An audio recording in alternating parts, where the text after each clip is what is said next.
नमस्कार। दिल से के इस एपिसोड में हम चर्चा करेंगे एक ऐसे विषय की जिस पे हाल ही में विवाद भी खड़ा हुआ। हमारे जो गृह मंत्री हैं अमित शाह जी, उन्होंने पार्लियामेंट में एक बयान दिया कि आजकल फैशन हो गया है कि अम्बेडकर लोग कहते हैं, तो अगर आप राम का नाम जपो तो शायद आपको स्वर्ग आप पहुंच जाओ। तो इस पे विवाद पैदा हुआ और विपक्षी दलों ने कहा कि ये जो बयान है गृह मंत्री जी का, ये गलत है, ऐसा उनको कहना नहीं चाहिए और ये अम्बेडकर जी का अपमान है, तो उनको अपने पद से इस्तीफ़ा देना चाहिए। खैर, उस चर्चा में हम पड़ेंगे नहीं, लेकिन बाला साहब भीमराव अम्बेडकर का महत्व हिंदुस्तान की राजनीति में क्या है और कुछ इतिहास में हम जाएंगे कि ये जो हिंदू महासभा हो या जो हिंदू पार्टीज़ हों, राइट विंग पार्टीज़ हों, इनका दृष्टिकोण क्या रहा है अम्बेडकर जी के बारे में, कांग्रेस का क्या रहा है और क्या ये जो राजनीतिक दल हैं ये केवल राजनीति के आधार पे बात करते हैं। क्योंकि सबको मालूम है कि जो हमारी शेड्यूल कास्ट की पॉपुलेशन जो हिंदुस्तान में है, जनसंख्या जो है वो लगभग 16.6% है और हिंदुस्तान में कोई राजनीतिक दल अगर इलेक्शन जीतना चाहे तो बिना शेड्यूल कास्ट की सपोर्ट से वो जीत नहीं सकता। तो जो विरोध भी करते थे वो आज भी अम्बेडकर जी वाह करते हैं, जो नहीं भी करते वो भी करते हैं और बुत बनाते हैं, ये करते हैं, वो करते हैं। तो इसके पीछे सोच क्या केवल राजनीति है? क्या इस देश में हमारे राजनीतिक दल वाकई में चाहते हैं कि जो शेड्यूल कास्ट है हमारे देश में उनकी तरक्की हो? अगर ये चाहते हैं तो 1950 के बाद उन्होंने इसके प्रति किया क्या है? तो ये सब बातें इनके बारे में हम चर्चा करेंगे और हमारे साथ we have three wonderful participants here with us today. Thorat साहब, thank you very much for being here. You are an educationist भी हो, आप एक अर्थशास्त्री भी हो और आपने 17 रिसर्च पेपर्स लिखे हैं और लगभग 19 किताबें आपने एडिट भी की हैं। आपके साथ काम किया, मेरे साथ आपने काम भी किया। यूजीसी के चेयरमैन भी रहे हैं 2006 से 2011 तक और एमफिल डीफिल आप जेएनयू से आपने किया है। विजिटिंग फैकल्टी आयोवा यूनिवर्सिटी के भी रहे हैं और आप दो Indian institute of Dalit studies के आप हेड भी रहे हैं, डायरेक्टर भी रहे हैं 2003 से लेकर 2006 तक। तो आपका दृष्टिकोण क्या होगा इसके बारे में हम चर्चा करेंगे। थैंक यू प्रोफेसर पुरुषोत्तम अग्रवाल जी। आप एक मतलब के भक्ति मूवमेंट में आपने कई किताबें लिखी हैं, कबीर की भक्ति मूवमेंट में, और आप भी जेएनयू से हैं। हिंदी लिटरेचर में आपने एमए जेएनयू से किया। यूपीएससी के आप मेंबर रहे 2007 से लेकर 2013 तक। विजिटिंग प्रोफेसर आप बाहर, चाहे वो कैम्ब्रिज हो, चाहे वो मैक्सिको हो, आप वहाँ विजिटिंग प्रोफेसर भी रहे हैं। फैकल्टी ऑफ ओरिएंटल स्टडीज़ में आपने विजिटिंग प्रोफेसर रहे हैं और ऑक्सफोर्ड में भी गए आपने वैसे एक किताब भी लिखी है, मजबूरी का नाम Mahatma Gandhi. That was actually a lecture. हाँ, Gandhi memorial lecture at Gandhi peace foundation and it was published. हाँ, तो गांधी जी और अम्बेडकर जी के संबंध में आपसे कुछ हम चर्चा करेंगे। Thank you very much for being here. Professor Surendra Singh Jotka साहब, आप भी जेएनयू से हैं and you are a sociologist और आपने जो कास्ट डायनामिक्स है, जो रूरल सोसाइटी में इनिक्विटीज़ हैं, एग्रेरियन इकोनॉमी में इनिक्विटीज़ हैं, उसके बारे में तो आपने बहुत कुछ काम भी किया है और आपको अमर्त्य सेन अवार्ड भी मिला। आप स्वीडन, नॉर्वे, यूएस, ऑक्सफोर्ड सब जगह में आप प्रोफेसरशिप्स आपने वहाँ पढ़ाया भी है। तो thank you very much for being here. सवाल ये उठता है कि क्या ये केवल राजनीति है कि इसके पीछे कोई ऐसा भाव भी है कि शेड्यूल कास्ट के लिए हमें कुछ करना है? नहीं सर, उसमें मेरा ख्याल है जो इसका एक्सप्लेनेशन जो है वो अम्बेडकर साहब की अंडरस्टैंडिंग में दिए तो और अच्छा रहेगा, क्योंकि मैं देख रहा हूँ कि जो एक्सप्लेनेशन ये इमर्जिंग ट्रेंड हुआ है उसका एक्सप्लेनेशन पूरी तरह नहीं आ रहा है। ये जो राइजिंग ट्रेंड ऑफ ब्राह्मणिज्म है, 2014 से एक नया अंदाज हम देख रहे हैं। वो पुराना है। कॉन्स्टिट्यूशन बनने के वक्त भी एक विचार रखा था कि कॉन्स्टिट्यूशन में हमारी जो हिंदू ट्रेडिशन है, ब्राह्मणिकल ट्रेडिशन है, उसका रिफ्लेक्शन होना चाहिए, मनुस्मृति का रिफ्लेक्शन होना चाहिए, और वो हुआ नहीं। और उसके वजह से वो नाराज़गी है। लेकिन मेरा ख्याल है अहम बात जो समझ लेनी चाहिए हमें, और जो पेपर में आ नहीं रही है, जो भी राइटिंग इंडियन एक्सप्रेस वगैरह में आती है, वो ये है कि डॉक्टर अम्बेडकर साहब ने जो ब्राह्मणिकल आइडियोलॉजी है उसके बारे में खूब लिखा है। जी हाँ। और ये इन लोगों को मालूम है, औरों को मालूम नहीं है। उन्होंने ब्राह्मणिज्म के फीचर क्या है, उसके मोटिव क्या है, कॉजेस क्या है, इंटेंशन क्या है, ये सारा लिखा हुआ है। जी। और उसको हम ब्रीफली देखें तो जो भी कॉन्स्टिट्यूशन का प्रियम्बल है, डेमोक्रेटिक रिपब्लिक, सेकुलरिज्म, सोशलिज्म, इसके बिल्कुल खिलाफ ब्राह्मणिज्म के प्रिंसिपल्स है। डिवाइन गवर्नेंस है, आपने देखा होगा कि डिवाइन गवर्नेंस की बात की जा रही है, चीफ जस्टिस भी कह रहे हैं, प्राइम मिनिस्टर भी कह रहे हैं। अब हमारे महाराष्ट्र में देवा नाम लगाना शुरू हो गया है। अनडेमोक्रेटिक है, the power in the hand of one particular caste. Secularism तो है ही नहीं, एक धर्म का राज्य हो, और प्राइवेट प्रॉपर्टी के ऊपर बहुत तवज्जो है। तो जितने भी प्रियम्बल में जो प्रिंसिपल है जिसके आधार पे घटना बनी हुई है, और मोटिव है इक्वालिटी का है, फ्रीडम का है, फ्रेटर्निटी का है, ये सारा का सारा ब्राह्मणिक आइडियोलॉजी के खिलाफ है। और इसका जो गहन अभ्यास करके सामने रखा है वो अकेले अम्बेडकर साहब ने रखा है। ये जो आरएसएस और इसका जो थिंक टैंक है उनको पूरी तरह मालूम है। तो मुझे शुरू से था ऐसा, ये आज की बात नहीं आज की बात नहीं है। लेकिन यह है कि प्रिटेंड तो किया है कि अम्बेडकर साहब को मानते हैं, घटना को कभी कभी मानने की बात हो रही है। तो मुझे लगता है कि ये नेचुरल था कि होम मिनिस्टर साहब क्या बोले, वो नेचुरल था। और एक तबका तो लगातार बोल रहा है कि कॉन्स्टिट्यूशन को जो है मनुस्मृति का, गीता का आधार होना चाहिए। ये एक मुद्दा है। दूसरा मुद्दा मैं कहूँ ब्रीफली, क्योंकि वो बताना ज़रूरी है, जो आ नहीं रहा लिटरेचर में, वो ये है कि according to doctor Ambedkar, this is a struggle and conflict between two ideologies, one which believe in secularism, democracy, equality, fraternity, as against Brahmanism, which believe in non-democratic governance, inequality, lack of freedom, और anti social conflict because of the caste system. तो ये जो struggle है, ये दो ideology का struggle है। और इसका मोटिव जो है ब्राह्मणिज्म का इकोनॉमिक है, पॉलिटिकल पावर है, हाई सोशल स्टेटस है। और तीसरा मुद्दा है, और मैं रुक जाता हूँ, वो बहुत अहम मुद्दा है कि ये हमें सरप्राइज़ मिल जाता है। जैसे नई नई बातें आ जाती है तो हम we get surprise. Doctor Ambedkar साहब ने इंडियन हिस्ट्री की स्टडी की, और उन्होंने कहा कि ये तो there has been a struggle right from BC 1000. Oh, absolutely. Yeah. So he developed a model of interpreting Indian history as a revolution and counter-revolution. Right. Buddhism and similar ideologies were revolution, and Brahmanism was counter-revolution. Manusmriti was counter-revolution. Gita was counter-revolution.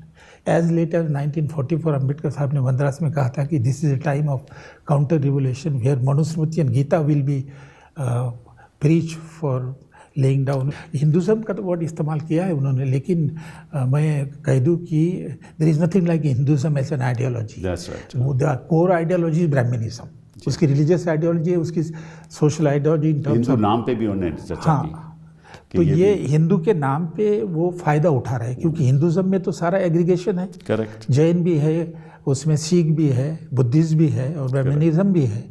लेकिन जो आप देखेंगे sir कि जो actual propagation हो रहा है वो जैन का और बुद्धिज़्म का और सिख का तो नहीं हो रहा। एक्चुअल प्रोपोगेशन ब्राह्मणिज्म का हो रहा है। मैं आपको एक कोटेशन देता हूं जो अम्बेडकर जी ने अपनी किताब पाकिस्तान और द पार्टीशन ऑफ इंडिया में लिखा 1946 में, और अंग्रेजी में है, if Hindu Raj does become a fact it will no doubt be the greatest calamity for this country. No matter what the Hindus say, Hinduism is a menace to liberty, equality and fraternity. On that account, it is incompatible with liberty. Hindu Raj must be prevented at all cost. Yeah, absolutely. जो अम्बेडकर जी ने ऐसी बात कही, वो Bharatiya Janata party उनके प्रति कैसे कोई बात कर सकती है? बिल्कुल। सवाल तो ये उठता है। बिल्कुल। पुरुषोत्तम जी आप बताइए। देखिए, इसमें दो तीन चीज़ें जो थोड़ा सा आपने कहा उस पर भी थोड़ा लेते हुए, आपने जो भारतीय जनता पार्टी की बात की, तो भारतीय जनता पार्टी जब गांधी को अप्रोप्रिएट करने की कोशिश कर सकती है तो अम्बेडकर को अप्रोप्रिएट करने में उन्हें क्या दिक्कत होगी? क्योंकि तो राजनीति हुई ना। ऑब्वियसली यानी जो लोग आज गांधी जी की बात करते हैं, देखिए बहुत अजीब स्थिति है। अगर आप जैसे सोशल मीडिया देखें तो जिस विचारधारा के लोग सोशल मीडिया पर गॉडसे को सेलिब्रेट करते हैं, जी हाँ। जिस विचारधारा के लोग गॉडसे को देशभक्त और वो सब कहते हैं, उसी विचारधारा के लोग जब सरकार में होते हैं और विदेश जाते हैं तो गांधी जी की बात करने लगते जी हैं, हाँ। गांधी जी को प्रणाम करने लगते हैं, हम गांधी के देश से आए हैं, हम बुद्ध के देश से आए हैं कहने लगते हैं।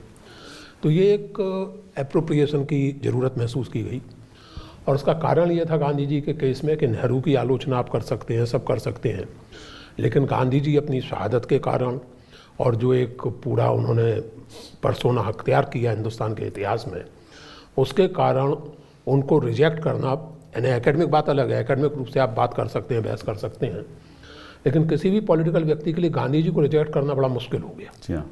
तो अब गांधी जी को अप्रोप्रिएट किया जाए। पिछले 30 साल में, बल्कि उससे भी थोड़ा ज़्यादा, हिंदुस्तान की राजनीति और संस्कृति में जो दलित सेल्फ एसर्शन आया है, जिसकी एक अभिव्यक्ति आप दलित साहित्य में देखते हैं, दूसरी अभिव्यक्ति तरह तरह की दलित राजनीति में देखते हैं, तो उसके चलते अब अंबेडकर को भी उस तरह रिजेक्ट करना मुश्किल है। जी हाँ। तो गांधी के बाद अब अंबेडकर को अप्रोप्रिएट करने की कोशिश है। तो इसलिए मुझे इसमें कोई ताज्जुब नहीं होता, क्योंकि सिंसियरिटी अगर हो, हिम्मत हो, तो आप कहिए कि भाई हम गांधी को गलत मानते हैं। सिंसियरिटी हो, हिम्मत हो, तो कहिए कि हम अंबेडकर को गलत मानते हैं। वो आप मान नहीं सकते, क्योंकि मैं इसको इस तरह कहूँगा कि खुद अपने पॉलिटिकल वर्ल्ड व्यू के प्रति आपके मन में सिंसियरिटी नहीं है। It's just a matter of political power for you. बिल्कुल बिल्कुल। मुझे ये कहने में भी कोई दिक्कत नहीं है कि अगले 10-5 साल में अगर पॉलिटिकल सिचुएशन बदल जाए तो लोग नेहरू को भी अप्रोप्रिएट करने लगेंगे। हाँ, हो सकता है। जबकि आज नेहरू उनके सबसे बड़े आर्क विलेन हैं, लेकिन नेहरू को भी अप्रोप्रिएट करने की कोशिश कर सकते हैं। जो बातें यहाँ आ रही हैं सिबल साहब, उसमें देखिए एक दो चीज़ें हम समझें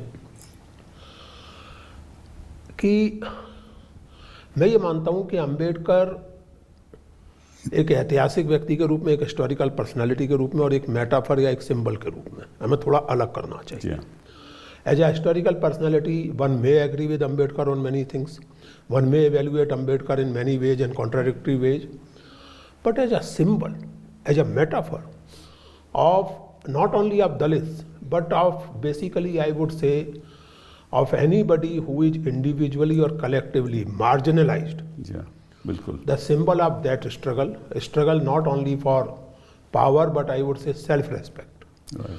तो उस रूप में अंबेडकर हर एक के लिए महत्वपूर्ण है, केवल दलितों के लिए महत्वपूर्ण नहीं है और केवल marginalized communities के लिए महत्वपूर्ण नहीं है। Ambedkar becomes important for everyone and that is why because of this, जिसको कहें कि अमित शाह जी से जो चूक हो गई, जो असलियत जैसी सामने आ गई, that is why BJP finds itself in a trouble at the moment.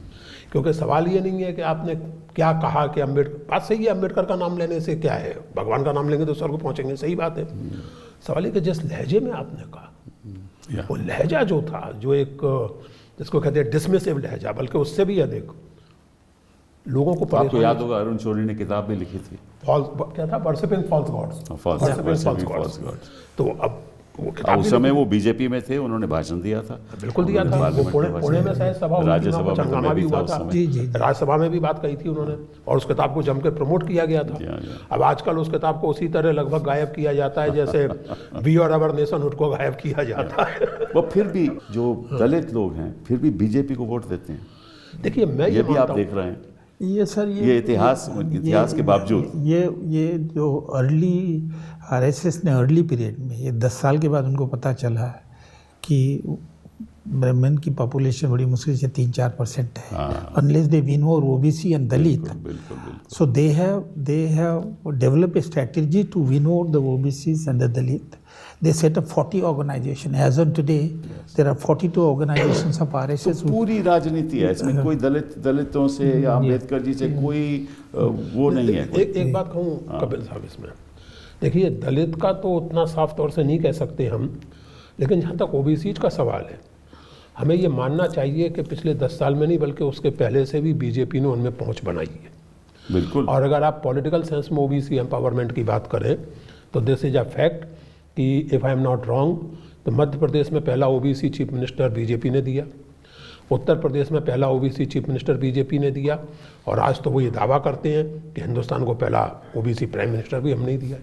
वो ठीक है, वो तो ओबीसी की एक्चुअली वो चर्चा थोड़ी अलग है। नहीं, तो जहाँ तक आप दलितों की बात कर रहे हैं, देखिए मैं ये मानता हूँ कि दलित हो या कोई भी सेगमेंट हो सोसाइटी का, वो वोट देते समय उसके कंसर्न्स दो तरह से चलते हैं। एक तो एक कहिए कि परमानेंट किस्म के कंसर्न्स होते हैं, दूसरे उस पर्टिकुलर इलेक्शन के भी तो इशूज होते हैं, और तीसरे ये कि कोई भी वोटिंग जो है वो केवल एक परमानेंट पैटर्न पर नहीं होती। नहीं, वो तो ठीक है। तो अब मान लीजिए कि जैसे 2024 के लोकसभा चुनाव में एक वोटिंग पैटर्न था, असेंबली में नहीं रहा, विधानसभा में कुछ और हो गया। बिल्कुल। आपकी क्या राय रहेगी?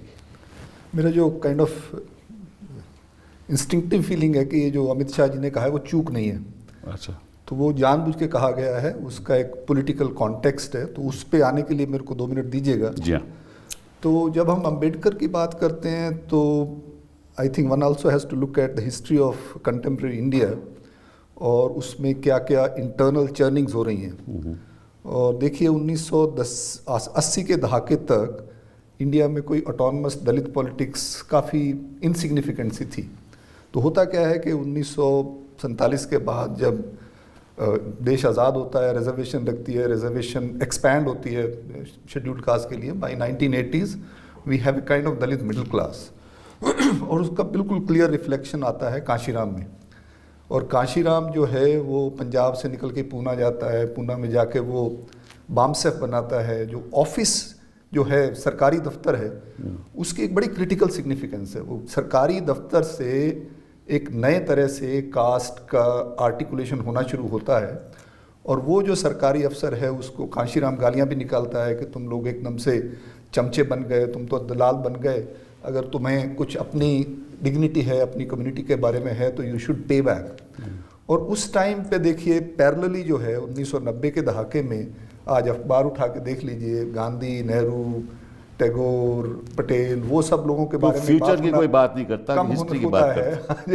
उनकी बात कम होनी शुरू हो जाती है, अंबेडकर की बात ऊपर आनी शुरू हो जाती है। बिल्कुल बिल्कुल। और 1990 में ये 2-3 चीज़ें और भी होती हैं। एक ये है कि उस टाइम पे मंडल कमीशन आता है। मंडल कमीशन आते ही जो कास्ट का रिजर्वेशन का नैरेटिव था उसको एक लेजिटिमेसी मिलती है। बिल्कुल। 1990 से पहले रिजर्वेशन के काइंड ऑफ सिस्टम को लेजिटिमेसी नहीं थी। अब आपका 60% जो आबादी है, 70% आबादी है, वो उसी कॉन्टेक्स्ट को कहीं ना कहीं से ऑक्युपाई करने की कोशिश कर रहा है। Correct. और रिजर्वेशन के लिए Ambedkar becomes very symbolic. Yes. तो Ambedkar comes to the centre stage of Indian democracy.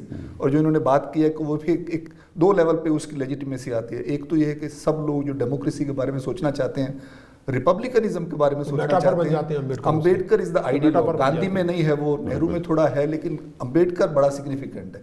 दूसरा ये है कि जो 1980 के दहाके तक आते आते जो नई एक अर्बन दलित मिडिल क्लास डेवलप होती है, वो अंबेडकर को डीफाई कर देती है। अंबेडकर एक नए अवतार के रूप में, भगवान के रूप में उनके लिए आ जाते हैं। तो अंबेडकर की सच में पूजा होने लगती है, उनको एक होप मिलती है, उसके थ्रू एक सिंबल मिलता है। और वो सिंबल बहुत पावरफुल सिंबल है। वो सिंबल मॉडर्न सिंबल है, वो सिंबल इक्वालिटी का है, वो सिंबल उनकी एस्पिरेशन को, उनके बच्चे के लिए एक रोल मॉडल है।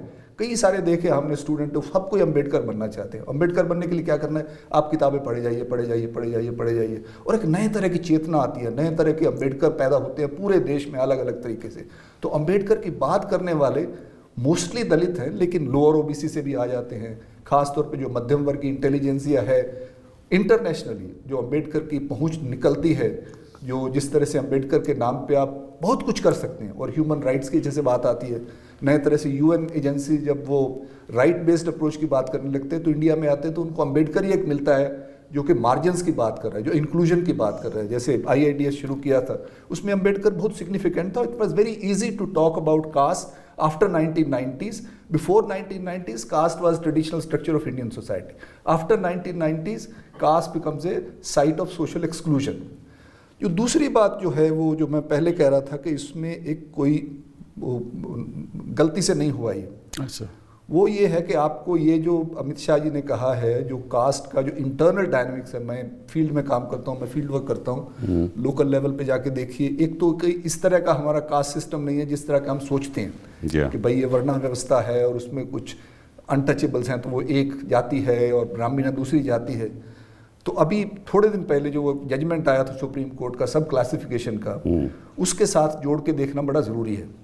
हर रीजन का एक अपना जो दलित डायनामिक्स है और वो रीजन स्पेसिफिक है बट ऑल्सो नेशनल लेवल पे है। अगर मैं हरियाणा में जाता हूँ तो हरियाणा में एक क्लस्टर है जो जिनको चमार क्लस्टर कहेंगे, दूसरा वाल्मीकि क्लस्टर है, इसके अलावा और जातियां हैं। टोटल परसेंटेज 18-19% है, लेकिन उनका अलग अलग से बटे हुए हैं। इससे पहले पंजाब में जाते हैं तो पंजाब में जैल सिंह ने एक सब क्लासिफिकेशन किया था। 50% जो रिजर्वेशन है वो वाल्मीकि मजहबी सिखों को दे दिया था, बाकी 50% उसके पीछे भी एक राजनीतिक, उसके पीछे राजनीति थी, प्रिसाइजली। तो वो जो है वो अभी ये वही हो रहा है जो मैं ये कह रहा हूँ गलती नहीं हुई है, क्योंकि वो जो अपर जो है ना, जो ओबीसी या SC ST जिसकी आप बात कर रहे हो, वो क्रीमी लेयर कहलाया जाता है। नहीं, वो क्रीमी लेयर वाला नैरेटिव अलग है। नहीं, क्रीमी नैरेटिव वाला अलग है। क्रीमी लेयर में आप house hold Bose creamy layer निकालेंगे, जो वो ये जो सब क्लासिफिकेशन एजेंडा है ये अलग है। नहीं, अलग तो है, लेकिन उसमें भी अभी सुप्रीम कोर्ट मैंने बहस की थी, मैंने ही बहस की थी, सब क्लासिफिकेशन के प्रति बहस की थी। उसमें भी उन्होंने क्रीमी लेयर, जस्टिस गवाई ने क्रीमी लेयर की बात की है। लेकिन मैं थोड़ी अलग से सभी ने की विदिन दी सब क्लासिफिकेशन, यस, उसमें भी क्रीमी लेयर विदिन सब क्लासिफिकेशन। ये जो एजेंडा है ये थोड़ा अलग है उससे। नहीं, you are right, but that is also for politics. Precisely, that is also obviously for politics. अब आप महाराष्ट्र में जाइए तो जो अंबेडकर वहां से महाराष्ट्र में वो दलित नहीं रहता, वो महार बन जाता है। हाँ, बिल्कुल, वो बुद्धिस्ट बन जाता है। तो बीजेपी का ये है कि आप एक सिर्फ अंबेडकर के पीछे लगने की जरूरत नहीं है। अगर आप अंबेडकर को साइड में कर दीजिए कि ये जो एक खास आर्टिकुलेट दलित सेक्शंस हैं इनको छोड़ दीजिए। जो आपको जो आपने बात कही कि दलित भी बीजेपी को वोट डाल रहे हैं, वो अगर आप माइक्रो लेवल पे जाके बात करेंगे तो वो स्पेसिफिक जातिज हैं और वो जातिज को इन्होंने सिंबॉलिक रिप्रेजेंटेशन दे के, जैसे यूपी में जैसे अमित शाह ने किया कि आप छोड़िए जी, आप जाटव्स को छोड़ दीजिए, बाकी दलित कौन से हैं, बिल्कुल उनको लाके यही तो पुरुषोत्तम जी कह रहे थे, सिंबॉलिक रिप्रेजेंटेशन आप कह रहे थे। लेकिन उसमें अंबेडकर जो है, ज्योतिका जी देखिए, इन्होंने मध्य प्रदेश में भी किया और ये ओबीसी के साथ भी किया। यानी जहाँ जहाँ इनको ये लगा कि ये पर्टिकुलर दलितों में या ओबीसी में पर्टिकुलर जाति है और इसका इस पार्टी के साथ एक तरह का सिम्बियोटिक रिलेशनशिप है, जैसा आज जाटवों का बसपा के साथ माना जाता है। तो न केवल उत्तर प्रदेश में बल्कि मध्य प्रदेश में भी जहाँ के जाटव ठीक ठाक उसमें स्ट्रेंथ में, वहाँ भी उन्होंने कहा कि जाटवों को छोड़ो, जो अन्य जातियां हैं उनको लाओ, उनको आगे है। इसकी जो कंसेप्चुअल फाउंडेशन है वो काशीराम में है। जब वो बात करता है ना, जिसकी जितनी संख्या भारी उसकी उतनी हिस्सेदारी, तो वो सिंबॉलिक रिप्रेजेंटेशन जो है, एडिटिव रिप्रेजेंटेशन, कि आप रिप्रेजेंटेशन दे के आप एम्पावर कर रहे हैं लोग। रिप्रेजेंटेशन पॉलिटिकल है, तो वो कास्ट के अगेंस्ट की लड़ाई एक किस्म की कास्ट को अकोमोडेशन की लड़ाई बन जाती है। हाँ, वो रिप्रेजेंटेशन की लड़ाई हो जाती है, एम्पावरमेंट और चेंज की नहीं रहती। नहीं, एम्पावरमेंट की है उसमें, लेकिन ट्रांसफॉर्मेशन की नहीं है। बहुत कम लोगों को एम्पावरमेंट, प्रिसाइजली कितना एम्पावरमेंट मिलता है रिजर्वेशन से, सिंबॉलिक रिप्रेजेंटेशन मिल जाता है। सिचुएशन तो वही रहती है, सिचुएशन, लेकिन सिंबॉलिक रिप्रेजेंटेशन मिल जाता है। इंस्टीट्यूशनल चेंज नहीं हो पाता, और खास करके जैसे आपने सीएम बना दिया, आपने कोई वो बना दिया, तो उससे आपको एक इमीडिएट पॉलिटिकल बेनिफिट मिलता है कि देखिए सब। लेकिन जब दलित की लिंचिंग होती है तो ये लोग नहीं बोलते, तब कोई नहीं बोलता। वही मैं कह रहा हूं, उसमें चेंजेस नहीं होते। जो दलित have moved out to a certain extent to BJP, there is one of the reason is कि डोमिनेंट पॉलिटिकल पार्टी यदि उनकी पोजीशन बढ़ जाती है और पावर में आती है,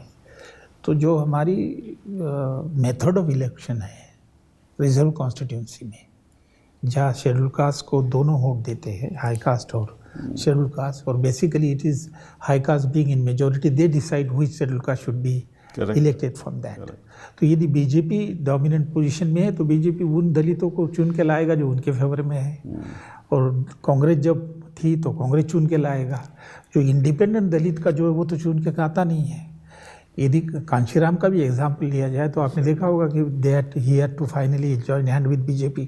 Twice he formed the government with BJP, which is going against the ideology of but उसका भी Ambedkarism. मतलब कम हो गया काशीराम जी का भी, तो काशीराम का मायावती का भी कम हो गया। मायावती का बहुत नहीं, 24% से 12% पे आ गया। Exactly. महाराष्ट्र में भी हालत है। मैं पॉइंट ये रेस कर रहा हूँ कि method of reservation that is joint electorate, that is the main culprit as to why the majority party can select the person from scheduled caste of their choice. Ambedkar साहब ने सेपरेट इलेक्टोरेट मांगा था, separate electorate मिला नहीं है। वो तो communal vote, हाँ, वो तो डबल वोट था, तो उसके दलित को चुन के देता था। उसके बाद उन्होंने क्वालिफाइड जॉइंट इलेक्टोरेट भी मांगा है कि रिजर्व कॉन्स्टिट्यूंसी में यदि शेड्यूल कास्ट कैंडिडेट है तो उसी शेड्यूल कास्ट कैंडिडेट के वोट आप फाइनली काउंट करो जिसको 30% शेड्यूल कास्ट के वोट मिल रहे हैं। तो उनका डॉक्टर अम्बेडकर साहब का इंटेंशन ये था कि यदि दलित रिप्रेजेंटेटिव को ये पता चले कि उसके चुन के आना दलितों के ऊपर डिपेंड है तो अच्छे आदमी जा सकते हैं और वो अदरवाइज तो पॉलिटिक्स होगी। अदरवाइज पॉलिटिक्स यदि बीजेपी का डोमिनेंस आ गया तो बीजेपी के चुन उसमें के जो जाएंगे। काशीराम का जो स्टार्टिंग पॉइंट था, वो जो बार बार बहुजन की बात करता था, वो ये नहीं कहता कि हमें सिर्फ शेड्यूल कास्ट को मोबिलाइज करना है। बहुजन का मतलब यही था, उसको पता था कि ये अलायंस वायबल नहीं है और उसको एक नई लैंग्वेज इन्वेंट करनी चाहिए थी। वो अनफॉर्चुनेटली जब मायावती आके वो इंस्टीट्यूशनलाइज करती है उस पॉलिटिक्स को, वो सिंबॉलिक जाति बेस्ड रिप्रेजेंटेशन तक आ जाती है। तो उसमें वो चीजें बीजेपी उससे सीख के उनको लगता है ये तो हम उनसे अच्छा कर सकते हैं, उनके पास तो सीट सरप्लस करिए, मुसलमानों को भी नहीं देंगे उनको तो। इलेक्टोरेट में एक प्रॉब्लम और भी है जो थोड़ा सा हमने कहा कि क्वालिफाइड सेपरेट इलेक्टोरेट हो या वैसे ही हो। देखिए फिर यहाँ केवल दलितों की बात नहीं है, उस तरह के सेपरेट इलेक्टोरेट की मांग मुसलमानों की ओर से भी हो सकती है, क्योंकि मुसलमानों का तो कोई रिजर्वेशन भी नहीं है। यानी इस समय मेरे ख्याल से रूलिंग पार्टी का तो एक भी मुस्लिम एमपी नहीं है जहाँ तक मुझे याद है लोकसभा में, not a single Muslim MP if I remember correctly. Rajya Sabha में होंगे एक दो। तो मुझे लगता है कि ज़्यादा महत्वपूर्ण ये है कि सेपरेट इलेक्टोरेट से ज़्यादा एम्फेसिस इस बात पर हो कि with in the political parties और पूरे सिस्टम में दलितों को और उस तरह आदिवासियों को फॉर दैट मैटर एक प्रॉपर रिप्रेजेंटेशन मिले। केवल प्रॉपर रिप्रेजेंटेशन का मतलब ये नहीं कि आपने representationally caste has become very effective. नहीं दैट इज द पॉइंट। मैं साहब ये निवेदन कर रहा हूँ कि representation within the politics of transformation, within the politics of transformation, उसके लिए आपको लैंग्वेज अलग से इन्वेंट करनी पड़ेगी। वही मैं बात कर रहा हूँ, जब तक सिंबॉलिक रिप्रेजेंटेशन की बात है, there caste has been very successful. Yes that's right. किसी भी पॉलिटिकल पार्टी में आप ओबीसी को इनको नहीं कर सकते। सही है, ओबीसी पे है, वहां पे दलित तो एनीवे है बिकॉज़ उनके लिए रिजर्व कास्ट है। मेरे ख्याल से तो कैसे आप एक लैंग्वेज इन्वेंट करेंगे वो सही है, पोस्ट कास्ट लैंग्वेज है। Exactly there I agree with you. मैं वही कहने की कोशिश कर रहा हूँ कि रिप्रेजेंटेशन अपने आप में पर्याप्त नहीं है। Representation will become meaningful. It will remain otherwise only symbolic and ornamental. It will become meaningful only if it is conceived and imagined within the framework of politics of transformation. जब आप पूरे सामाजिक व्यवस्था को बदलने की बात According to me, sir, that's not going to happen. That's a different thing. That's a different thing. Civil साहब That's a different thing. That's not going to happen. उसका But I As believe long that as the caste system remains in this Precisely. country, नहीं तो that will never happen. हाँ, उसके लिए तो जरूरी है ट्रांसफॉर्मेशन का मतलब ये कि कास्ट सिस्टम पर Caste चोट system हो, has to- कास्ट सिस्टम पर चोट हो, यही तो ट्रांसफॉर्मेशन है। देखिए मैं इस मामले में एकदम क्लियर हूँ और इस मामले में मैं अम्बेडकर से 100% सहमत हूँ कि हिंदुस्तान में अगर कोई वास्तविक सामाजिक परिवर्तन होगा तो वो बुनियादी I तौर से quote what caste you are के सवाल से saying. होगा। He wrote, according to Dr. Ambedkar, a political revolution couldn't succeed unless it was preceded by a socio-religious revolution. Exactly. But the Congress never worked for a social revolution aimed at dismantling caste, and no political party has done that. Sir उसमें ये एक important मुद्दा है, वो ये है cast तो अपनी जगह है, लेकिन डॉक्टर अम्बेडकर साहब ने बहुत important feature of caste system का दिया है, वो है graded inequality. Yes, Graded sir. inequality. That's right. तो उसमें ग्रेडेड इनइक्वालिटी में क्या है, as you go down in caste hierarchy your caste status goes down and as you go up your caste status goes up. And so therefore he says that for whatever reason, offense or defense, you cannot unite Hindu. Correct. So it's very difficult to bring scheduled caste with OBC. Absolutely. Even if both suffer from the system of the caste system, and yet they cannot join hand together. थोड़ा सा तो का join हो जाता है। तो इसलिए कांशीराम की जो थ्योरी थी उसमें जो मेजर फ्लॉ था वो ये था कि भाई बहुजन को इकट्ठा लाओ, लेकिन उनको पता नहीं कि बहुजन इनसाइड डिवाइडेड है, ग्रेडेड इनइक्वालिटी है। अब देखिए दलित और ओबीसी इकट्ठा आ जाए, एट्रोसिटी ओबीसी दलित के ऊपर करता है, बिल्कुल करता है। जो भी यूनिटी हो जाती है वो इमीडिएटली ब्रेक डाउन हो उत्तर जाती प्रदेश में है। हम देख रहे थे। तो दलित पॉलिटिक्स ये है कि whatever you say it will finally boil down to the Dalit. In the context of the fact that they said that they were not yet ready to participate. वो तो तब की बात तब की आज बात। की बात कर नहीं रहा नहीं, हूं। लेकिन उसमें अग्रवाल साहब उसमें ये भी तो है ना, tribal do not suffer from untouchability and caste discrimination, so there is a less reason why as to why they should come together. Tribal की प्रॉब्लम आइसोलेशन की है, सेग्रीगेशन की है, पॉवर्टी की है, डिस्क्रिमिनेशन की नहीं है, डिस्क्रिमिनेशन की नहीं है। So very it has not happen. Tell me, give me the example in last In 75 fact, I years। read a wonderful piece somewhere, a beautiful article saying that when a child is born, touch is a major factor in giving child that comfort, right? In fact, that a human being actually, when he becomes an adult, touch is a very important touch of the mother, right? Now, if you talk of a whole class being untouchable, Yeah. See, it is such So that's social actually- ostracism. Yeah. So that's very important point. Yeah. See, if you look at और study भी हुई है, empirical work भी हुआ है, हम qualitative काम भी कर रहे हैं, जहाँ तक पुराने तरह की अनटचेबिलिटी थी, काफ़ी कुछ बदला है कास्ट में। जो आप कह रहे हैं सोशल एंड रिलीजियस इनइक्वालिटी, उस स्फेयर में काफ़ी कुछ बदला है। आप किसी भी गांव में कहीं भी चले जाइए इंडिया में, अब गांव जो बड़े बढ़ रहे हैं, अभी इमीडिएट जो स्टडी हो रही है उसमें ये है कि गांव बड़े होने के बाद जो उनके घर भी आसपास हो गए हैं। लेकिन जो बात थोरट साहब कह रहे हैं और जो जिस डायरेक्शन में जाना ज़रूरी है वो ये है कि जो इनइक्वालिटी की जब हम बात करते हैं, इनइक्वालिटी का धरातल वो सिर्फ सोशल रिलीजियस नहीं है, इकोनॉमिक उससे भी ज़्यादा है। बिल्कुल सही। और that is the sphere where very little change is happening. Even though Dalit millionaire की बात होती है, लेकिन कोई भी मिलियनेयर इंडिया का दलित शायद नहीं है। जो दलित कैपिटल की बात हुई थी वो कहीं अरे एक्सपैंड भैया, नहीं हो आप रही। इन्वेस्टमेंट नहीं करोगे Precisely, एजुकेशन में, हाँ, तो कहाँ से precisely, दलित ऊपर आएंगे। primary और education थोरट साहब ये खत्म बात कर जानते दिया, higher हैं education कि खत्म जो कर भी रहे हैं। हमने कोशिश की हमारे कार्यकाल में जी, कि जी। भाई मैट्रिक के बाद जो स्कॉलरशिप मिलने Yes, चाहिए sir, वो yes, नहीं sir। मिले। अच्छा, जो 6 स्टूडेंट्स पर 1 फैकल्टी मेंबर, ठीक है ना, हमने कहा कि नहीं, ये लिमिट दलितों के लिए वैसे ज़्यादा होने चाहिए ताकि जी। वो सब उन्होंने खत्म Precisely, कर दिया। सारा जो system प्लान ऐसा- एक्सपेंडिचर हम रखते थे दलितों के लिए Yeah. वो उन्होंने ख़त्म कर दिया। और ये नॉन प्लान खत्म करने के बाद एक जनरल एक्सपेंडिचर, तो मतलब कि जो चीज़ें हम दलितों के लिए कर रहे थे Precisely. वो उन्होंने सब और एक नया दलित पैदा हो रहा है जो बिल्कुल गरीब है, जो मार्जिनलाइज कम्युनिटी से आता है, वो चाहे ओबीसी हो, मुसलमान हो और गरीब है, वो शहर में आके दलित के पास ही रहता है, दलित लोकेलिटी में रहता है। एक नए किस्म की हायरार्की आ रही है एकदम से, जो नया साउथ अफ्रीका वाला सिचुएशन इंडिया में डेवलप हो रहा हाँ, वो है। एक apartheid है। इनइक्वालिटी जो की आप बात नहीं एजुकेशन की बात करेंगे। कर रहे हैं, अब तो हालत ये है कि धीरे धीरे आप education system as such, education system in general को डिसमेंटल कर रहे हैं, हाँ, completely। हेल्थ को डिसमेंटल कर रहे हैं, हर चीज प्राइवेटाइज कीजिए, आप डिसमेंटल नहीं कर रहे, आप उसको स्ट्रेटिफाई कर रहे हैं। नहीं, हाँ, verify एक कर तरह रहे के हैं। लोग एक साइड में जाएंगे, दूसरे से दूसरे हाँ, साइड में दूसरी तरफ जाएंगे। जाएंगे। फाइनली मतलब मैं ये समझता हूँ कि finally at the end of his last days doctor Ambedkar establish Republican party of India. Yes. Earlier independent labour party बनाई थी 1937 में, 52 में, 42 में शेड्यूल कास्ट फेडरेशन, और उसको फिर कन्वर्ट करके रिपब्लिकन पार्टी बनाई जो इक्वालिटी, फ्रेटर्निटी, पावर्टी, ये सारे प्रिंसिपल, सेकुलरिज्म, डेमोक्रेसी पे आधारित थी। और कोशिश थी कि शेड्यूल कास्ट के अलावा शेड्यूल ट्राइब और ओबीसी को भी उसमें साथ लिया जाए, और सोशलिस्ट आइडियाज लोहिया के साथ उनका रिलेशन बढ़ा। तो फाइनल उन्होंने जो ये बताया कि भाई एक पार्टी होनी चाहिए जिसमें दलित एक सेंट्रल स्टेज में हो, वो इसलिए नहीं जाति के आधार पे, लेकिन कास्ट के इशू के आधार पे, कास्ट और अनटचेबिलिटी के इशू के आधार पे। और लोग आते नहीं हैं, ओबीसी भी नहीं आता, ट्राइब भी नहीं आता, और वो एक तगड़ी पार्टी बनाए जो उन्होंने बनाई।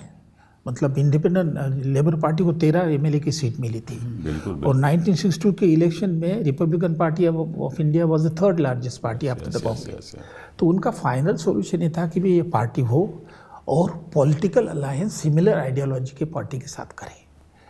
सिवा आरएसएस और बीजेपी छोड़ के नाम दिया उन्होंने शेड्यूल कास्ट फेडरेशन के मैनिफेस्टो में, इन दोनों को छोड़ के, अच्छा, उनका नाम है बाकायदा कि इनको छोड़कर, बाकायदा भारतीय जनसंघ को छोड़कर आरएसएस भारतीय जनसंघ, उन्होंने शेड्यूल कास्ट फेडरेशन के मैनिफेस्टो में आखिरी का पैरा है 1.5 पेज का, पॉलिटिकल अलायंस कैसे करें।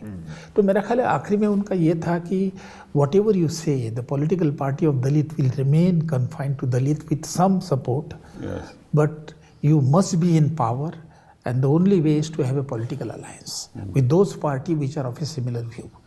अब वो कोशिश की जा रही है, लेकिन वो बड़ा मुश्किल हो रहा है. I mean, Dalit politics is so fragmented. और ज़्यादा फ्रेगमेंटेशन हो रहा है. बढ़ा है. बहुत ज़्यादा फ्रेगमेंटेशन है. जो मैंने ट्रांसफॉर्मेशन की बात की और आपने कहा कि इम्पॉसिबल है, तो अगर कास्ट सिस्टम का इस तरह का जो ग्रेडेशन है, जो मल्टीपल लेवल ऑफ इनइक्वालिटीज़ हैं, उनको अगर आप कन्फ्रंट नहीं कर सकते या उनको ख़त्म करने की कोई तरकीब नहीं निकाल सकते पॉलिटिक्स में, तो वाकई फिर बहुत मुश्किल है. उसका रीज़न कपिल सिब्बल साहब ये है कि there is no movement against the caste system by the high caste. They will never be. Yeah, So that's as long as that's there is very no important. movement They'll never be. and That's very important. endogamy, which is the crux of the caste system, persists, which persists on I a mean, large scale. I'm sorry to say, So but if you this- look at appointments all over the country, Yeah. within the bureaucracy, within the That's judiciary, it's all dominated by Brahmins. It's a fact. Yeah. That's it. See, the only viable agency. So that as can- long as, just let me complete, as long as there is no struggle against the caste system, a very systematic struggle against the caste system by From the the high upper caste. caste. Which is what by- Ambedkar wanted from the as a upper social caste. ये revolution. Last 1942 की उनकी BBC की interview अभी बाहर आई है ना, बिल्कुल, तो बिल्कुल, उन्होंने बिल्कुल। कहा है कि कुछ तो प्रोग्राम होना चाहिए. He said that democracy will not work. Democracy And will. it is not working. Yeah, he says that democracy will acquire a communal base, Yes. a religious base and a caste base. But at least there should be attempt on the part of high caste to build up a movement against the caste system. That's right. There is no interest Now, if you whatsoever. look at the politics of the BJP, they are now appropriating the Dalits as saying you are also Hindus, which was rejected Yeah. by Ambedkar himself. Yeah. See, the only viable political agency that can do this is the state, right? That's why constitution becomes very central. That's why Yes. constitution is so dear to them, and that is also connected to Ambedkar. So for Dalit also, political battle fighting is not really going to be very effective given their numbers. If they mobilize on caste basis, caste would obviously lead to caste polarization, and it has to be like India has done that. It's not like India has not done that. What has happened in last 20 years, 15 years, we are going in the reverse direction. तो वो जो reservation हुआ है, reservation से एक दलित voice बनी थी, उससे बहुत कुछ बदल भी रहा था. और जो हम एजुकेशन की बात कर रहे थे, बेसिक राइट्स की बात कर रहे हैं, तो उसी में जो मैं पहले बात करने की कोशिश कर रहा था कि एक जो सिटीजनशिप का नैरेटिव है, if we have to be a democracy, we need to universalise citizenship, and citizenship involve certain set of rights, जिसको आप कास्ट के बगैर, जेंडर के बगैर, एज के बगैर, रीजन के बगैर, जब तक आप उसको इंप्लीमेंट नहीं करें, आप पुअर ब्राह्मण नहीं, आप पूरे दलित है, जब तक आपको बेस्ट स्कूलिंग नहीं मिलेगी, एक साथ बैठ के स्कूलिंग नहीं मिलेगी, उसके बगैर कास्ट की सिस्टम खत्म नहीं होगा. डायरेक्टली कास्ट को कास्ट से लड़ाई करेंगे तो उससे तो कास्ट सिस्टम चलता रहेगा, उससे कोई ज्यादा फर्क नहीं पड़ेगा. तो इसलिए narrative has to be state insisting on citizenship rights. या ज्योतिका, आपने बिल्कुल सही कहा है कि if high caste society is not taking initiative, it is the state. But if state has to take a very comprehensive program against the caste system, which the state doesn't have. precisely. On They the have con- need, on- they're not willing to. Yeah, and on That is one thing. on the contrary now, आप यदि देखेंगे 1920 के बाद जो curriculum framework change होने की बात कर रही है, अब हो ही रही है, उसमें मनुस्मृति आ रही है, उसमें गीता आ रही है. 2020 इंदिरा गांधी यूनिवर्सिटी में 4 साल का कोर्स है गीता पे, बैचलर डिग्री. और महाराष्ट्र में जो स्कूल में कोर्स पढ़ाया जा रहा है वो गीता का 12 अध्याय कंपलसरी पढ़ाया जा रहा है.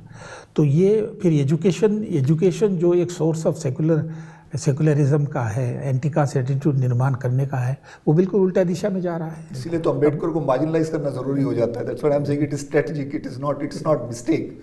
अम्बेडकर को No, I don't think it's strategic. But it was said, जो ऐसे आपने कहा कि उसने जो कहा उसकी जो असलियत अंदर सामने आ की उसकी जो असलियत थी, देखिए वो- जो भावना थी, असली भावना थी, वो सामने आ स्ट्रेटेजी गई. मैंने शुरू में कहा है कि the RSS and BJP knows very well that it is only Ambedkar who has studied Brahminism. Yes, sir. He has examined its nature, He has to- pointed out its We have to causes, destroy Ambedkar. Yeah, and precisely. the motive, So this rehearsal and is the not- motive. It's not chook. And the motive, the Brahmin, if you look at the Gita, Brahmin are considered to be superhuman being. Yes. So the fascism का जो concept है वो उसमें clear है. और आप देखेंगे philosophy of Hinduism में जो एशे है डॉक्टर अंबेडकर का, कि उन्होंने कहा कि जो जर्मनी का फैसिज्म है नात्से ने लाया है वो मनुस्मृति से लिया हुआ है, वो कोट दिया है. नात्से ने इतनी तारीफ की है मनुस्मृति की. तो जो सुपरमैन का और सुपीरियर रेस का जो कॉन्सेप्ट जर्मनी ने नात्से ने लिया, जहाँ से फैसिज्म आया, इस ओरिजिन इज मनुस्मृति. तो the Brahminical scholarship is absolutely clear that is only doctor Ambedkar academically who knows what's the problem Yes. And therefore ये जो है कि ये ऐसे नहीं वैसे नहीं है, जो मेडिकल थिंक टैंक है उनको बिल्कुल क्लैरिटी है। तो दलित लीडरशिप क्यों नहीं पैदा हुई इस देश में? Sir apart from the Mayawati, हुई है, कैसे आप कह apart सकते from हैं? मायावती, नहीं, सारे Dalit leadership, Dalit voice is now become so critical it's a globally. voice, but there is no I think single- मेरी When I'm talking about अपनी leadership, they're मेरा इसका divided. The point is, considering the state that they are in, it's easy to do that. I mean, we know. I mean, No, I fought precisely. elections. So there I is fought also elections. I know what they do. The point is that Dalit is divided on community basis. Yes, of The course. language of Dalit is an urban language. आप एक पंजाब के गांव में जाएंगे या महाराष्ट्र के गांव में जाएंगे, वहाँ पे आपको मांग मिलेगा, महार मिलेगा, आदरमी मिलेगा, मजहबी मिलेगा। बिल्कुल वहाँ पे दलित ढूंढना मुश्किल हो जाता है। और ये जो रियलिटी है ये बीजेपी को पता है, इसके थ्रू आरएसएस काम कर रही है, उनको फ्रेगमेंट और फर्दर कर रही है by kind of institutionalising their differences through policy, through narratives, through representation. तो वो जो एक्चुअली दलित लीडरशिप इवॉल्व हो रही थी, उसका अब सोशल बेस पहले से वीक हुआ है और उसमें वो बड़ा सिस्टमेटिकली अनटैप किया जा रहा है। वो ऊपर से भी हो रहा है, नीचे से भी हो रहा है। So don't think it is a mistake, don't think it is No, by I- chance. I- Dalit का I- पॉलिटिक्स actually, वीक हुआ है पिछले देखिए, 10 साल आप में। एक मिनट सर, Please. ज्योतिका साहब, एक बात जो आप मेरी शायद समझ नहीं रहे, आप जो करना चाहते हैं यानी बीजेपी वाले, उसे करने का सही तरीका ये नहीं होगा उनके हिसाब से कि आप सीधा डिमोलिशन कर दें। Appropriation is a much better way of doing it. This is a fact. Selective appropriation कर रहे हैं। Whatever Yeah, yeah. Deification is also a better way of doing it. कि आपने देवता बना दिया, भगवान बना दिया, माला चढ़ा दी, किस्सा खत्म हुआ। तो जो बात में दम है, जो बात में ताकत है, वो पूजा की वस्तु बन के रह गई। This is the strategy. और जब आप इस तरह, जिस तरह से होम मिनिस्टर साहब बोले, उस तरह वो बोलते हैं आप, तो वो स्ट्रेटेजी एक्सपोज हो जाती है। It is in this sense के चूक हुई उनसे। नहीं, मैं कह रहा हूँ स्ट्रेटेजी नहीं, उनकी नहीं, डिमोलिश वो करने की नहीं है, उसको वो appropriate लाना करने की। चाहते हैं, उसको डिस्कशन में लाना चाहते हैं।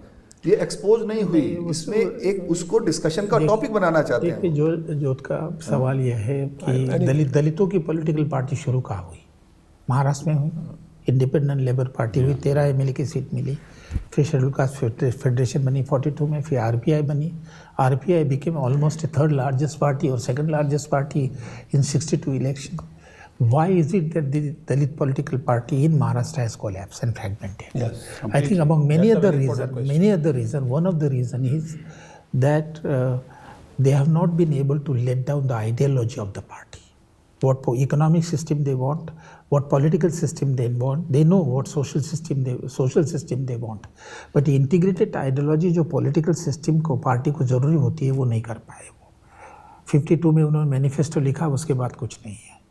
So I think that's the reason, and there is other thing, the disintegration among poor is very easy. That's right. That's what I was trying to say. No, but also it's kind of अच्छा, और generally दूसरी also बात मैं बताऊं, ये जो सब classification की बात आपने की ना, that's also dividing the community. precisely It is in fact, it is dividing the Dalits. That's very dangerous. it's very dangerous, Politically dangerous and sociologically dangerous. it is convenient for them. Yes, convenient. More divided they are, Yes. better it is for them, so they can focus on No, their but it's a very selective dangerous appropriation. correct? political game to play, and Of the course. ultimate analysis for They the play future. all of India. dangerous games. For votes, they would play dangerous games. So they are selectively appropriating.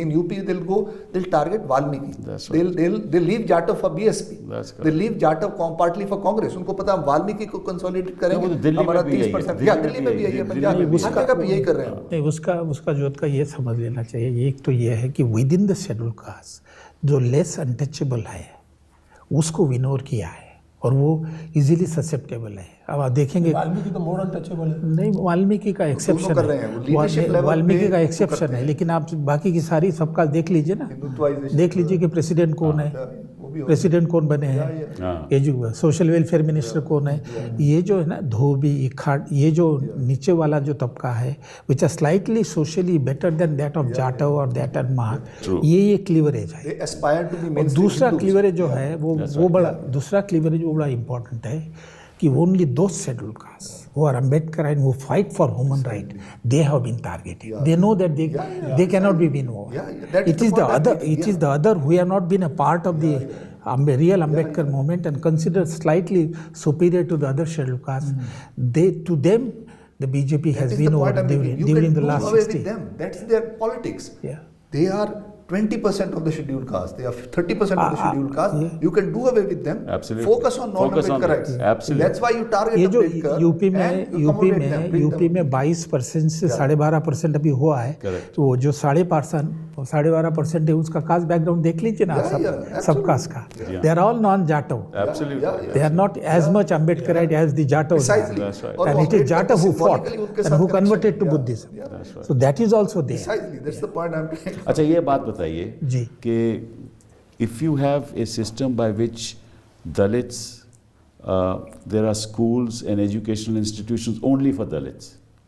I think that will help. I'm just asking you as you know, because you're an academic. Constitutionally, according to me, it's okay. I think yeah. a lot of people will attack it, but I think it's okay. If a political party says, "Okay, look, we will open up 100 Dalit schools only for Dalits because they are the real marginalized people. We need to empower them." That's a solution actually for bringing about a whole social revolution within the Dalit community. I think partly it will be useful exercise because in USA they have tried. These all community colleges Yes. are for the blacks. Yes. Because they have tried the integrated school. Correct. And they found a tremendous problem. But the community colleges have and community institution had success quite a lot in developing skill education. My feeling the same thing will help here quite a lot. A political party should Yeah, take up this yeah, issue. yeah. Why do This because is happening actually. हमने study किया था पंजाब का, Ravidas community जो है वो scheduled caste है, उन्होंने अपने स्कूल खोले हैं, these are private schools, और फिर वो they are not close to anyone else, but these are run by Ravidasis, it's their schools, and obviously majority is that of Ravidasis, but it is Jats can also join there, poor Jats can also, they will take them. So उसमें जो है एक बड़े interesting किस्म का जो है वो एक नया नैरेटिव पैदा हो रहा है. है कि community doesn't have these kind of Resources, yes, This absolutely. is the Yeah, problem. yeah, yeah. This is the problem with Yeah. minorities Yeah, also. yeah, This is a yeah. problem with Absolutely. Dalits Yeah, I also. think Kapil साहब आपने जो ये कहा ना, ये अभी है कुछ हद तक. जो people education society doctor Baba Saheb Ambedkar ने 1950 में सेटअप की, उसके 31 इंस्टीट्यूशन है. It's open to everybody but predominantly Dalit और ट्राइबल है. Correct. और उसी तरह नागपुर में भी है, नहीं, but why should Bangalore the में state है. say that? लेकिन जो तो state वो का और चक्कर वहाँ से बहुत बड़ा तबका आ गया है. तभी तो कह रहा हूँ उसका जो problem थोड़ा है। बहुत जो रेवोल्यूशन है उसी की वजह से. नहीं नहीं सिंपल है, उसका प्रॉब्लम ये है, अभी अगेन हम जो एम्पिरिकल देखते हैं तो बहुत सारे जो गांव के सरकारी स्कूल हैं they have effectively become Dalit school, क्योंकि वहां पे जो अपर कास्ट वाले जाते ही नहीं है. तो होता क्या है, unless the teacher is committed to the cause they have contempt for their students. So the state schools where majority of the students are Dalits, teachers are there, they are very well funded, but teachers don't teach because they have contempt for students. So you need to somehow kind of have a But consciousness then of to have a political framework precisely, which is empathetic to empathetic to that. For that, that's what Professor Thorat was saying, that there has to be a kind of social mobilization against the caste social system, which is not mobilization is most Dalit important. specific, Yeah. which is also kind of the- other communities The participating. higher education and school education is going to a serious crisis. That's true. See, one of our major solution which Congress had tried was public education system. In 50s and 60s and up to 70s, entire university, state universities and central university were government. Now you find almost 50% of the universities are private. 65% of the colleges, aided colleges, are private. 67% of the standalone institutions are private. Now, I'm not saying that the privatization per se is bad, No, but no, the it's a point is the problem fee is so high. accessibility. Yeah, Problem of exactly. accessibility. Fee Not is so a high, but even if fee high, if the government comes in, it can be dealt. The government is not coming at all. That's true. So the inequality in higher education is so high at the moment. I have seen the endowment ratio of scheduled caste, scheduled tribe, OBC and high caste. It is exactly graded inequality. So it's in fact increasing inequalities. From a Absolutely, purely developmental absolutely. perspective, you are not investing in 70% of your potential Exactly, workforce. exactly. They are meritorious kids. They are very very capable. They can produce academics. They can produce scientists. And the other point is that the scheduled caste do not have land. The proportion of landlessness is very high. Businesses are less. The only way is to wage labor and regular salary. That's right. And that depends on education and skill. It is that is being hampered. Capitalism is required. So it's a serious State crisis. intervention is Very crucial in this. You cannot just leave it And to private court intervention is initiative. also crucial in this. Sorry? Yes, court is part of the Yes, state. yes, court system. intervention is Yeah, also Yeah, absolutely. That's why constitution becomes so critical and institutions become very critical. Yes. मतलब आप देखिए कि constitution में लिखा है कि 7 to 14 is compulsory That's right. and free. Correct. But the government have find out the way. उसमें एक ऐड किया गया है कि it is in the opinion of the state That's right. that they will decide how it became compulsory and free. Maharashtra government has Act 2012, self-financing school.